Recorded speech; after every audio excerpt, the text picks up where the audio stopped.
Lonely rancher bought a deaf girl sold by her drunk father, then realized she heard Texas 1881. The late season sun baked the dust into the wooden bones of the market town horses, neighed cattle bawled, and men barked over prices with whiskey breath and worn boots. The last livestock auction of autumn was winding down, but a crowd still lingered near a corral gate, where a bay mare stood trembling, ribs sharp under her hide flanks, striped with dried blood.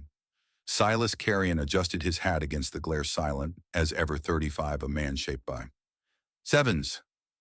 Land and silence. He rarely came to town, unless it was for supplies or horses. He had spotted the mare earlier that morning and circled back now as bidding thinned his boot heels, thudded against packed clay as he approached. That was when he noticed her. A girl no more than 19 stood just behind the corral, hair matted to her face, dress torn at the hem. Her bare feet were chalked with dust. She did not speak, did not cry. Her eyes wandered unfocused as if following something no one else could see. Standing beside her was a man with a bottle in sevens, one hand and a rope in the other. The rope, tied not to an animal but to her wrist, had a dumb one. Here the drunk hollered, to no one in particular, came out of my first wife. I think she don't talk, don't hear neither, but she cleans, cooks, don't sass. Cheap. A few men chuckled darkly. One spat on the ground. Silas turned away. He did not want this. He had come for a horse. But then he felt it. Not a voice, not a cry, just a glance. The girl was watching him, no desperation in her face, no pleading in her body, just a look, clear, still fixed on his face. And in that look was something he had not. Sevens. Seen in a long time, understanding, or maybe a mirror of his own alone. The drunk stumbled closer.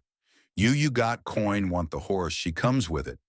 I ain't dragging her back, not worth the dust on her toes.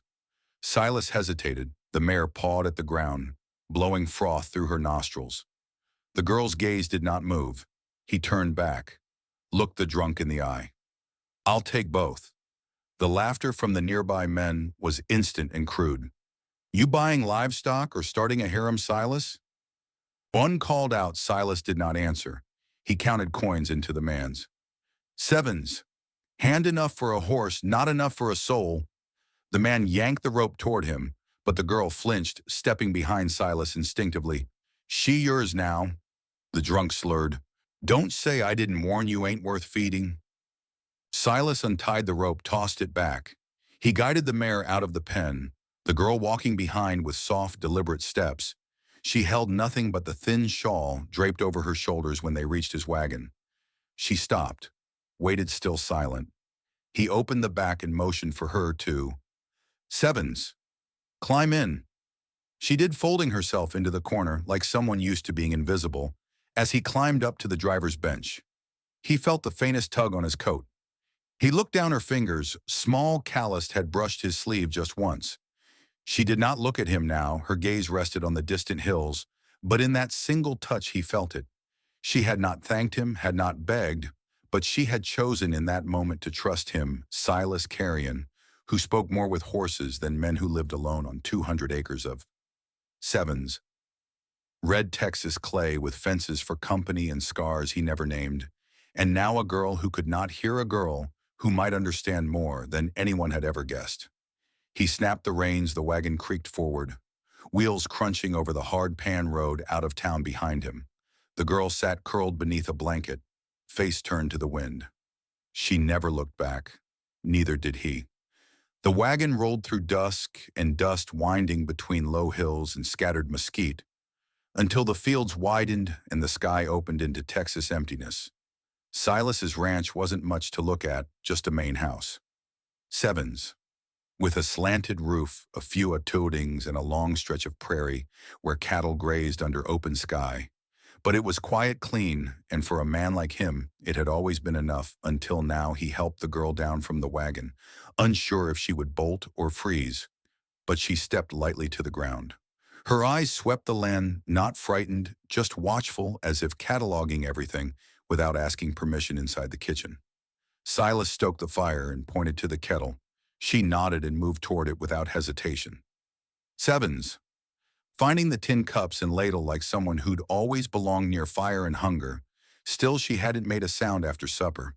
He handed her a piece of chalk from the cabinet and tapped the wooden door frame beside the table name.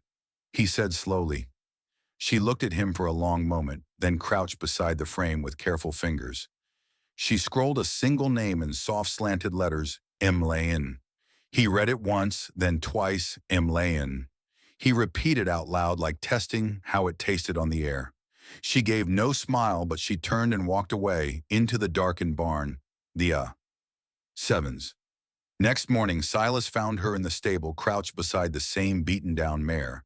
The horse had barely eaten since the auction, its back legs swollen from old strain. Emmeline ran a damp cloth down the mare's flank, whispering with her hands. Not words, not signs, just the careful rhythm of someone who listened with her palms and her breath. Silas stood at the barn door. Arms crossed, he had seen seasoned ranch hands get kicked for less. But the mare stayed still, shuddering only slightly, and let the girl wrap its leg with quiet patience. Maybe she couldn't hear, but she sure as. Sevens. Hell understood that day. Silas gave her chores, simple things. Washed the floorboards, boil water, clean the tack room. She did them without complaint, without asking. Without one sound each night, he left chalk for her, and she would write notes in the margins of their world. Bacon, low dog, limping wind smells like dust. They never spoke, but the quiet didn't feel empty until the storm came. It started like most Texas storms, slow and deceitful. A hot breeze rose around sundown, brushing against the long grass. Like warning breath, Silas glanced at the sky. Noticed a line of clouds brewing far off, but thought. Sevens. Nothing of it. He was in the cattle shed when she appeared, Emmeline barefoot, wild, made breath, quick but soundless. She grabbed his sleeve and tugged hard. What? He asked, startled. She pointed upward, her hands trembling. Her eyes said, what her mouth could not down. He hesitated halfway through checking a sick calf, but something in her gaze snapped him into motion. She pulled again toward the barn door, away from the corral. Then it happened a crack, no a shatter. The world split in two as a bolt of lightning dropped from the heavens, striking the tree that loomed just. Sevens. Behind the cattle shed, the blast shook the earth beneath them. Sparks flew, the tree burst into flame, and collapsed with a moan that sounded like the sky weeping. Silas stumbled back, the calves bleated in terror. Smoke curled into the sky. He looked at her. Emmeline stood frozen just outside the doorway, her face lit by the flickering fire, eyes steady, chest rising fast. She had known, not guessed, not sensed after the wind rose. She had known before thunder, before the air changed. Silas walked toward her, slow, still, half in shock. How did you? But she only looked. Sevens. At him, silent, certain that night after the fire was doused and the animals calmed, he sat beside her at the kitchen table. No chalk this time, no words, just a man with his hands on the wood, and a girl who could not speak, and yet somehow she had heard something. No one else could not thunder, not whined, but the warning inside the world. Silas realized for the first time in years he wasn't alone. He looked at her hands folded in her lap amain. He said again. She lifted her eyes to meet his silence. Answered, and it was enough since the storm. Silas. Seven Oz had started to pay more attention, not with suspicion, but with the quiet curiosity of a man who had lived too long in silence and now found himself staring at something he could not explain and maybe did not want to. Emmeline never spoke. She never signed, never wrote much more than her name. She had no books, no formal learning, no words, and yet there were days when it seemed like she understood more than anyone he had ever known. One morning when the head cow stood alone in the pasture, not eating, Silas chalked it up to the cold. He made a note to watch her, but Emmeline she moved without hesitation. She brought Sevens, straw to the birthing stall, drew water with mint leaves from the well, and stood beside the cow, stroking her belly in slow measured circles. By sunset the cow was in labor. She had known somehow, she had known. Silas said nothing. But he watched her that night. He could not sleep. The next day he tried again. He came back from town with tension in his shoulders, the weight of old history heavy on his back. The sheriff had spoken in half-truths and warnings about claims on the land. whispers that his father had taken more than was rightfully his during the war bloodshed relocation. 17 guilt. None of it was new, but it never stopped stinging. He did not speak a word of it to Emmeline. But when he sat on the front step staring out into the falling dusk, she came and stood beside him. She did not speak. She simply placed her hand on his shoulder, light as a breeze, steady as breath. After a long moment, Silas muttered, "How did you know that I feel shame over this land? Shame about what my father did to keep it?" Emmeline's dark eyes searched his. Then slowly she lifted her hand and placed it on his chest. Sevens, right over his heart. After that she turned and walked toward the old oak tree where his father's grave rested silent under the Texas sky. She had never read the stone, never asked questions, and yet she knew at night Silas tossed in bed, sweating through a dream of cannon fire and scorched hills. His father's voice came through the smoke, rough, proud, trembling. "I gave you the land. Silas and I gave you the blood on it." Silas woke with a start, his breath loud in the stillness, and then he saw her. Emmeline sat in a chair by the hearth. She had lit a single candle in the flickering light. Her profile looked carved from shadow. Sevens, yet in grace on the table beside the candle, was a blue handkerchief faded trimmed with hand-stitched lace. His mother's Silas had not seen it in 10 years. It had been locked away in a cedar chest no one else touched. He sat up, how Emmeline didn't look at him. She rose without a sound and walked to the door. She didn't need to explain he had heard something. No one else could not. Words not memories, but pain. Grief, the silent weight of guilt pressed between ribs, the aching sound of a man's heart breaking when he was too proud to let it be heard. And in her quiet she answered she heard, and for the sevens. First time in Silas's life, he feared not for his land, nor his legacy, nor even his soul. He feared losing the one person who knew what he felt before he ever said a word. The first whisper came from the blacksmith's wife. "She stares too long at the cattle," she said, folding breadcloths under the porch, voice low but sharp as wire, like she knows which one will fall next by the end of the week. It was the preacher's son who added more wood to the fire. "She touched our goat," he told a circle of curious ears, "and 2 days later it gave birth too early. That ain't natural." No one had ever heard. Sevens. Emaine speak, and the fewer words she gave, the more the town seemed eager to fill the silence for her. With fear at the general store, a woman pulled her child behind her when Emmeline walked by. Even though she only came to fetch flour at the post, someone spat near her feet. Most days she kept her head down.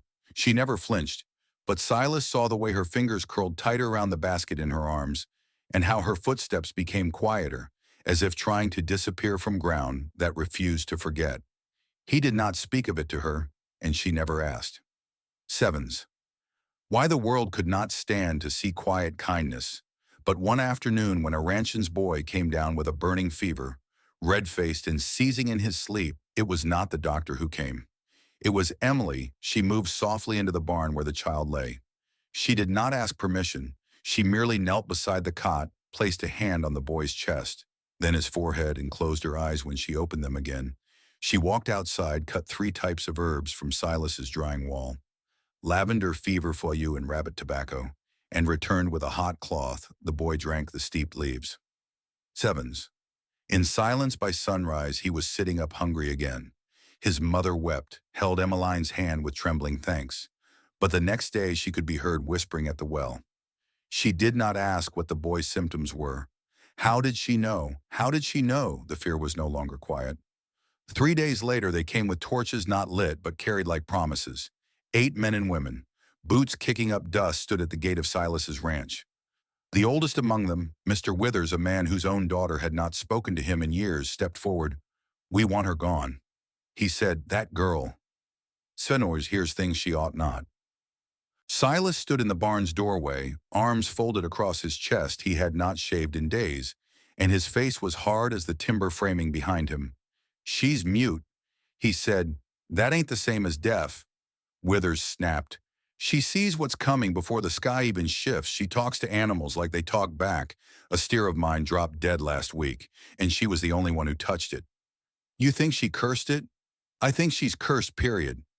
A murmur rippled through the crowd inside the house. Emmeline stood behind the curtain. Sevens! She had heard the gravel shift under their boots. She had seen their faces twisted, not with hate, but something worse, certainty. She moved to open the door, but Silas held up a hand. He stepped forward, boots sinking slightly in the thawing mud, and faced them squarely. She saved a child's life. Sevens. Maybe she's the one who gave him the fever in the first place. A woman spat. Silas didn't raise his voice. He didn't have to. She is the only person I know who listens.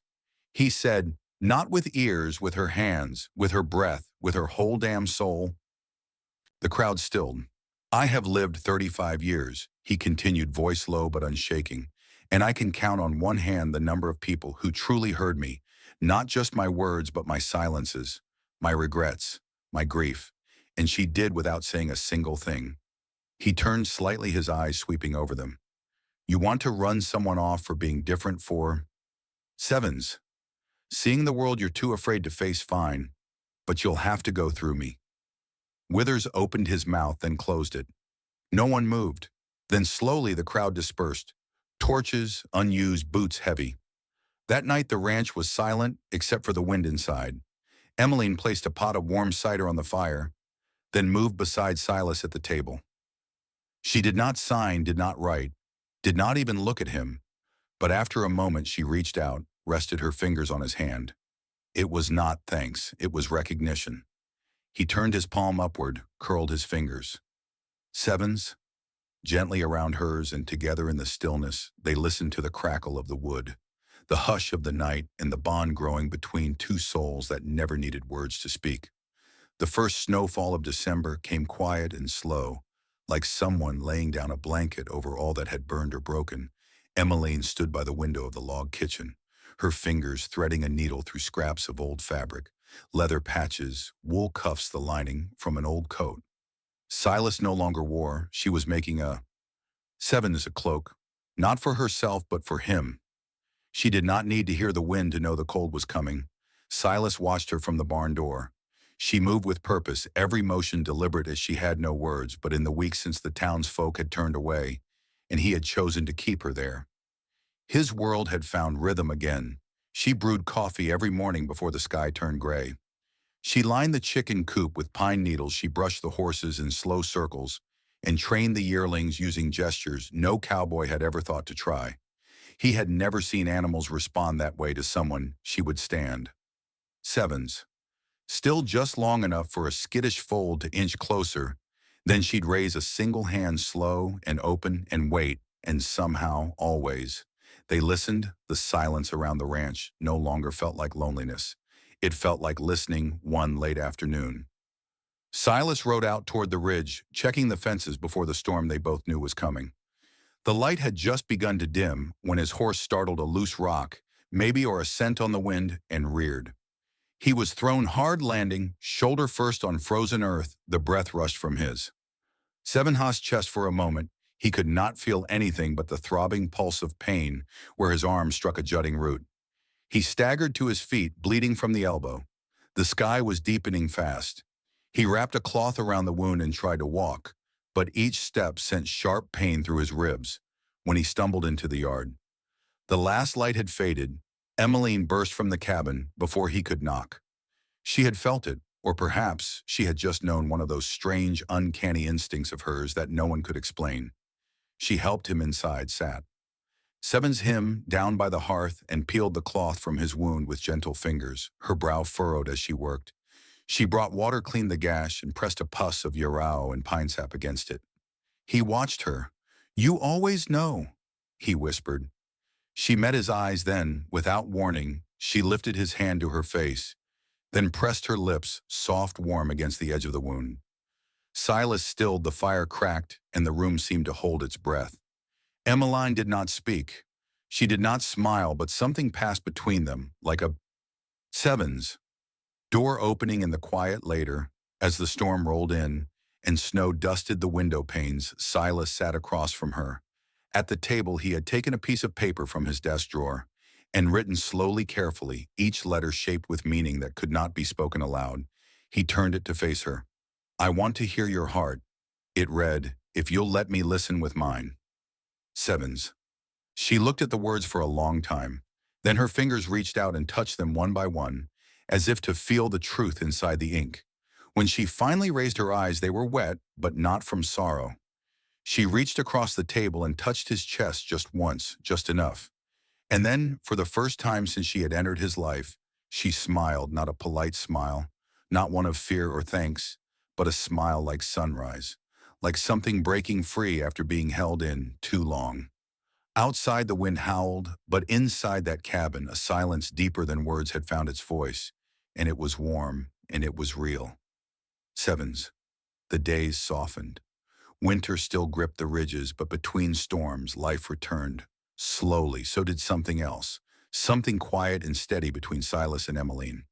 She taught him sign language waterfire. Thank you, her fingers moved like branches in the wind. And though he fumbled, she never laughed, only touched his hands. Guiding them until he got it, he taught her to ride. She had never sat a saddle before the first time she clung to the horn knuckles white. But he walked beside her, speaking low. Though she could not hear, she moved with the horse anyway. Sevens. Sensing its rhythm through her bones, they built a small room off the cabin, part shelter, part refuge there. They shared meals in silence by the fire. They did not need words, their glances said more than language could he notice things. She smiled when birds gathered at dusk. She flinched at sudden pops in the fire. She always knew a storm before it came. One night he spelled a sentence in shaky signs. You make this place full? She stared, then touched her fingers to his lips. Not a kiss, just a thank you. Away. Sevens. Of saying, I hear you too. Then came the storm. Silas had fallen asleep by the fire. After repairing fences all day, the sky had been calm, no warning. The lantern flickered low. He woke to her hand on his shoulder. Emmeline. She pulled his coat and pointed toward the barn outside. The wind had shifted, clouds raced past the moon. The air felt wrong, electric in the barn. The horses thrashed. Emmeline moved through them like wind touching each flank. Calm and certain, a loud creak overhead. Silas looked up, a beam cracked. We need to move them, he shouted, but Sevens. She was already leading the mare out, signing fast. Roof will fall now. Together they moved the horses to the shelter near the house. Rain hit the roof like fists just as the last animal cleared the door. The north beam gave way. The roof crashed where they had just stood. Silas turned. Emmeline stood watching the barn collapse. Hair soaked, chest rising, he looked at her. Truly looked, she was still grounded, a part of the wind and rain, not separate from it. How did you know? He asked. She touched her chest, then pointed to the sky. He understood. She felt it later in the Sevena's cabin. He handed her a blanket and sat beside her. He took her hand and spelled, You belong to this land. She smiled, then placed his hand on her chest over her heart, and for the first time he felt her rhythm, quiet, steady. She did not hear like others, she heard deeper. And Silas in that moment knew he had finally been heard too. The wind that once carried whispers now brought footsteps, hesitant, then trusting something had shifted in the town beyond. Silas's fences, not loudly, not suddenly, but in silence, as most real change. 7 hour begins. The first was Tom Weaver, a ranch hand with a torn shoulder. The doctor was out east and no one else knew how to wrap a wound right. He arrived one gray morning, reins in one hand, the other arm limp. Silas spotted him from the porch. What do you want? Tom. Tom nodded past him to where was kneeling by Herb Patch. Heard she fixes things quiet. Silas gave a slow nod. She does. Emmeline came without a word. She examined the arm, her hands steady, her brow creased in thought. She moved as if listening not to words, but Sevens, to something deeper when she pressed the right spot. Tom winced, then sighed. 2 days later, a widow came. She had not slept in weeks. Emmeline sat with her, at dusk, hands gently resting on her shoulders, until the shaking stopped. The next morning, the woman returned with a pie and a hand-kit scarf. For the girl, she said, the one who hears more than we do. Sevens. That winter passed with fewer raised voices, fewer names spat in fear. Silas and Emmeline lived as before quietly, But now passing towns, folk tipped their hats. Some left preserves by the gate each morning. Emmeline wrote on the chalkboard beside the kitchen, "Today will be good, I can feel it."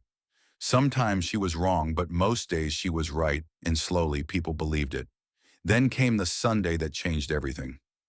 The frost had just lifted, the church bell rang, and before its echo faded, panic spread. A 7-year-old boy had vanished from his family during morning chores. One boot was found near the tree, and nothing more. Men shouted, mothers cried. Sevens. Dogs barked when Silas and Emmeline heard he reached for his coat. Emmeline, already beside him, placed a hand on his arm, then knelt. She pressed her hands to the earth palm's wrists, her whole forearm. Then she crawled forward, pausing, tracing subtle marks, a shifted pebble, a broken twig. He stood and walked. He did not look back, but they followed Silas, then Tom, then others, through thickets, up ridges, down dry creek beds, until in a cedar ring clearing they saw him. The boy curled beneath a bent tree, his ankle swollen, his face streaked with dirt and tears. Sevens. Emmeline ran. She knelt, checked his leg, brushed hair from his eyes, then she looked up at Silas. Not proud, not triumphant, just relieved when the boy was safe, and the story retold. No one called her strange. They called her what she truly was, the girl who hears with her heart. The wind moved slow that evening, brushing gently over the tall grass. Like it remembered every name that had ever been whispered on this land. Years had passed, the ranch still stood weathered, wiser, wrapped in the steady rhythm of a life not hurried. Silas walked a little slower now, and Emmeline's hair had grown long in silver thread. Sevens. But neither of them kept track of years and numbers. They counted time in seasons, in moments held quietly between two hands, in the soundless way a heart says, "I'm still here." The children came most mornings from the town, from the edge of the hills, from places where words were often thrown too fast or forgotten too easily. Here they found something else. They learned to listen, not with ears, but with their whole being. They sat with Emmeline in the garden as she taught them how to know the difference between fear, sevens, and shyness in the twitch of a rabbit's nose. They stood beside her in the stable and watched her place a single hand on a horse's flank, calming it with nothing but her breath. She did not teach with rules, she taught with silence, and with the rare, precious way she smiled when they understood something. Without having to say it out loud, Silas built a wooden bench beneath the cottonwood tree behind the house. That's where they sat most evenings, he and Emmeline shoulder to shoulder, watching the sun settle into the hills on those evenings. Neither spoke much. They didn't have to. Seven, he would pour 2 mugs of tea still warm from the kettle, and she would take his hand thumb, tracing a slow rhythm across the back of it. Sometimes he would bring out an old harmonica and play a tune with no name, and she would close her eyes and sway, as if she could feel the song ripple through the dusk. Then one evening, as shadows stretched across the wheat field and a hush fell over the trees, Emmeline turned to him. She had learned a little speech over the years, not much, just enough to read lips and shape a few careful words. Most days she, sevens, still preferred her hands, but this time she spoke with her voice, a voice not used to being heard, soft as a leaf falling in snow. "I do not need sound," she whispered, "only you." Silas blinked for a long moment. He said nothing. Then he nodded gently. His throat tightened as he answered, "I hear you always have." Sevens. They stayed like that until the last light faded from the sky. The next morning, a new group of children arrived. Emmeline wrote a sentence in chalk across the wooden slate nailed beside the front door. She did it every morning, like a ritual. Today it read, "The day will be kind. I feel it." Sevens. No one asked how she knew, they just believed her. And when the old folks in town talked about the girl who once could not speak or hear, they did not whisper the word witch anymore. They called her the one who listens with her heart. Some still shook their heads in doubt, but most just smiled or nodded, or came by with a pie and stayed long enough to leave with something gentler in their chest. That winter, a boy got lost during a snowstorm. Emmeline knelt in the snow outside the barn, pressed her palms to the ground and tilted her face to the wind. Then she stood pointed west. Sevens. Silas followed her for 3 miles through a grove of pine, until they found the boy curled beneath a fallen log, alive, frightened, but safe. They never questioned her again after that. The final scene of the year found Silas and Emmeline walking together through the pasture. The sky was wide, brushed with amber and lilac. Their steps were slow, steady, a mare, and her foe grazed nearby. The world was quiet, but never empty. They stopped at the top of the hill. Emmeline turned to him and for the first time laughed, not a loud sound, but a ripple of sevens. Air that shook her shoulders and lit her face like dawn. Silas smiled and kissed her temple. No one told their story. It didn't need to be told because it was still happening. And sometimes the truest love is not the one shouted from rooftops, but the kind that walks beside you in silence every day and never asks to be anything more than real. If your heart has ever paused for a gaze that understood without words, if you believe that love does not need a voice to be heard, only a soul brave enough to feel, then the story of Silas and Emmeline was. 7. Meant for you out on the quiet plains of the American West, where wind and silence speak in the same tongue. A lonely rancher and a girl the world called deaf discovered a language deeper than sound. A language of hands, of glances, of hearts that knew how to listen. Thank you for walking this journey with us. If stories of love that endure through prejudice, pain, and unspoken grace speak to you, subscribe to the Wild West Love Stories channel here. Love is not just told, it's remembered, it's reclaimed, and it echoes long after the last word fades. We'll see. Sevens. You again in the next story. Until then, may your quiet moments be full, and may someone always hear the heart you carry.